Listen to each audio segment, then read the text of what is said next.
निर्भीड निष्पक्ष उटंकनाचा बुलंद आवाज, राजसत्ता न्यूज। साकूर गावात मोबाईल शोरूमचे भव्य दालन। पैसे नाहीत, चिंता कशाला, अगदी अल्प दरात घेऊन जा आपला आवडता आयफोन।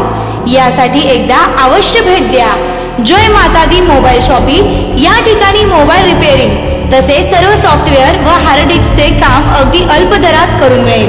ठिकाण साकूर बस स्टँड समोर साकूर। संपर्क 9890315050। अकोले तालुक्यातील पिंपळगाव निपाणी येथील मुरुम तस्करावर कारवाई करा। पिंपळगाव ग्रामस्थांची प्रांत अधिकाऱ्यांकडे लेखी तक्रार। अकोले तालुक्यातील पिंपळगाव निपाणी येथे एका मुरुम तस्कराने मुरुम खोदण्यासाठी परवाना घेतला होता।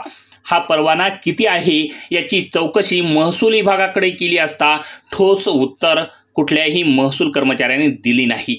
परंतु गावकऱ्यांनी केलेल्या तक्रारीवरून असं आढळून आलं आहे की महसूलनं दिलेल्या परवान्याच्या 10 पट मुरुमाचं खोदकाम झालेलं आहे।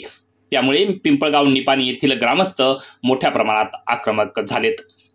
पिंपळगाव निपाणी येथील गट नंबर 630, 668 व आजूबाजूच्या गटात अवैधरित्या मुरुमाचा बेसुमार उपसा सुरू आहे, अशी तक्रार प्रांत अधिकारी संगमनेर यांना याच गावातील काही सुज्ञ नागरिकांनी दिली आहे।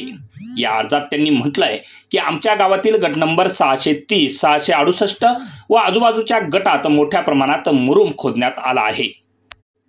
हा मुरुम रॉयल्टीच्या खूप मोठ्या प्रमाणात उत्खनन करून विक्री व वाहतूक केली आहे।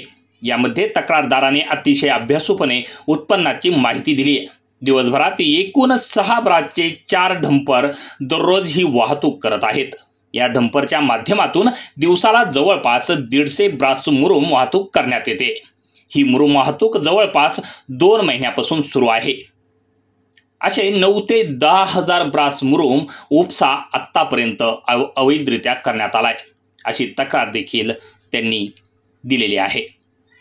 महसूल प्रशासनासोबत याबाबत खुलासा मागितला असता कोणीही ठोस उत्तर दिलेलं नाही। परवाना किती ब्रासचा आहे याचीही माहिती तलाठी व मंडल अधिकारी यांनी दिलेली नाही। त्यामुळेच कुंपणाचं शेत खातंय का असा सवाल उपस्थित केला जात आहे। राजसत्ता न्यूजसाठी प्रतिनिधी युनुस शेख, संगमनेर।